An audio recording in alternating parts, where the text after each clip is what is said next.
Good evening to you. Traveling across Kansas at the moment. We unloaded last night over in Salina, Kansas. Relocating over to Kansas City area. So I wanted to talk about a couple of things that I've been meaning to mention in a video here and there. A couple of different topics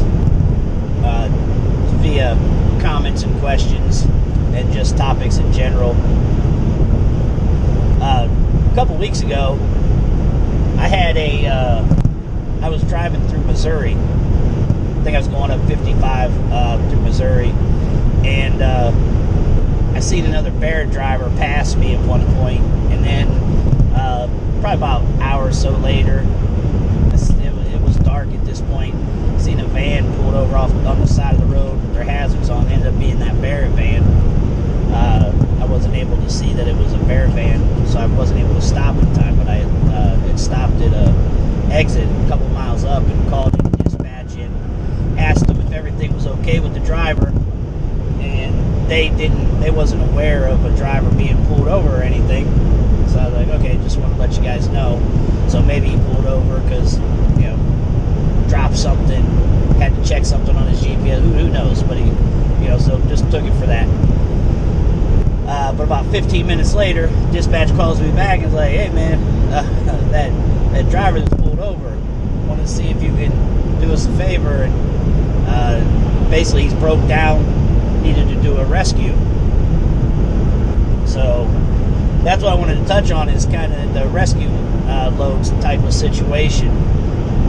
So far, knock on wood, I've never had to have a load rescued.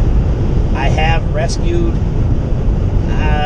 probably, I don't know, maybe 6 or 7 loads altogether.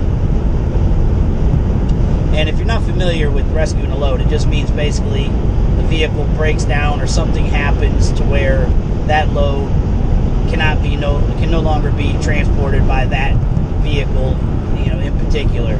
So you're going to get the freight from that van, put it onto yours, and then take it to where it needs to go. So with mine, like on that one in particular, I was already en route to, I believe, Princeton, Indiana. I think that was the trip I did that on. I didn't get no footage of it or anything, didn't think about it at the time. I was more concerned with just taking care of the situation. I always think of the camera secondary, just down the road. But anyhow, as an afterthought. So, met up with him, transferred the freight over, and that load was going to Indianapolis. So I had to go a little further north and then back down south. And the way that handled as far as getting paid, I got paid the additional miles that it took me to go up to Indianapolis and then back down to Princeton. Now, there are times, and when you're doing a rescue load, if you're the one rescuing the load, I mean, you can ask for, certain monies. Now, they can choose to give it to you or not. But me personally, I always try and make it as easy as possible. For one, especially if it's with the same carrier, like I'm just trying to help out the team. I'm trying to be a part of the team. So I'm not trying to rip anybody's mouth out. That's point one.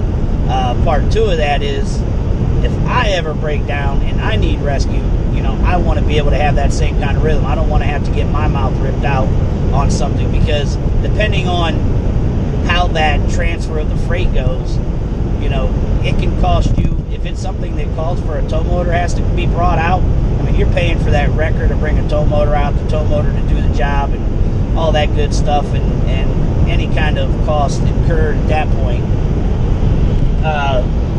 So I've always done my best to make it as easy as possible. Now, obviously I want compensated fairly for the miles I'm putting in, but I don't ever look for anything in addition to. I don't, like having to help hand unload that load from his van to mine. I didn't care. Like I said, it's a team member, so I'm gonna help out.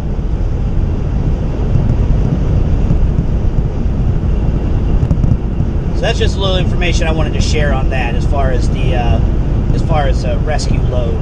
If anybody has, is familiar with it or has heard that term used, or, has done it.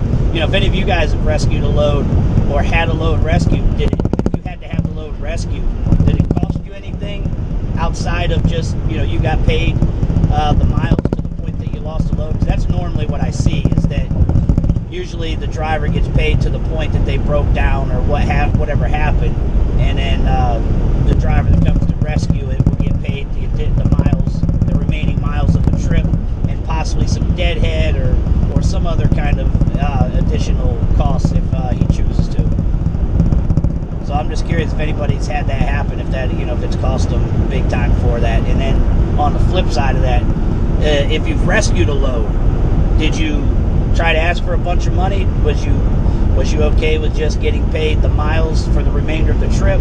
Yeah, I'm just curious how everybody else has dealt with it, because again, I've never really talked to a lot of people about rescue loads. I mean, I have my own experiences, and that's exactly how my experiences went. I don't ask for anything additional. Alright, so the next thing I wanted to touch on is somebody asked about as far as like my other van that I have a driver in, as far as do I get the miles, does the driver get the miles, how does that work for taxes? And I've kind of done it two different ways so far. A couple of years the driver took all the miles. Then there was one year that I've taken 40% of the miles.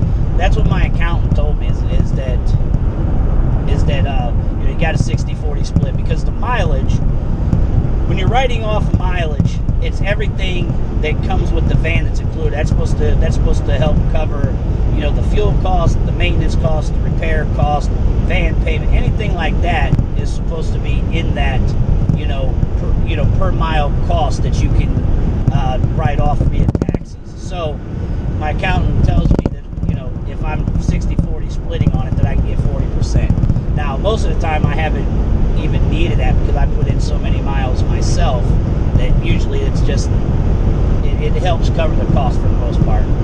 So that's how my situation has gone. Now, I have a kind of, I don't know what you want to call it, a mom and pop accountant. I mean, he's got himself an office. I mean, he's got a degree, all that good stuff and everything. But he's not major with no major accounting firm or tax firm or anything. So take that for what that's worth. And I'll ask that to any of you out there. What has been your situation?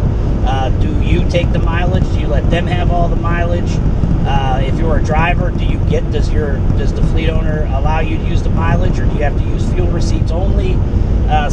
Because that's the other option, is if you don't use mileage, it's going to be itemized deductions, which would be the driver obviously would keep all their fuel receipts if they're paying for fuel, and then the owner keeps all receipts as far as the van payment, repairs, maintenance, and any other costs incurred to the van. So that was basically all I wanted to touch on there. That's been my experience. I've done to where the driver's kept it all, and then I've also done where I've gotten 40% of the mileage. And I didn't even use all the 40%, to be honest. So, and it didn't cause the driver any issues either to be taking only the 60%. Again, that's been my experiences. So other than that, I'm just on my way over to Kansas City. Possibly picking up a load tonight. Depends on if somebody is still lingering around. They said that they would load me if I get there by the time their driver gets back and is closing up shop for the night. If not, I'll be loaded in the morning going over to Chicago. Obviously I'm hoping I can get it tonight, because then I'll be in Chicago very first thing in the morning, delivered and ready to go, and I'll almost definitely get something out of there tomorrow. Whereas if I gotta wait until the morning, I'm not gonna unload until probably late afternoon, early evening, depending on how early in the morning I get loaded. So not as good of a chance at getting another load tomorrow. So yeah, I'll update you guys on how that ends up going. But if I don't get loaded tonight, I need to go find a beacon, get my van washed. The outside is just absolutely filthy. Hopefully they offer an undercarriage as well, so I can get the underside sprayed off from all this salt and everything on all these roads for the last couple of weeks. Yeah, so other than that, guys, I'm going to get out of here. I'm going to continue this little deadhead, well, relocate, deadhead, whatever you want to call it, and I will holler at you guys later, man. Everybody be safe. Hey, guys, before I get into this video, man, if you would, hit that like button, subscribe if you haven't subscribed and you like the content, share, comment.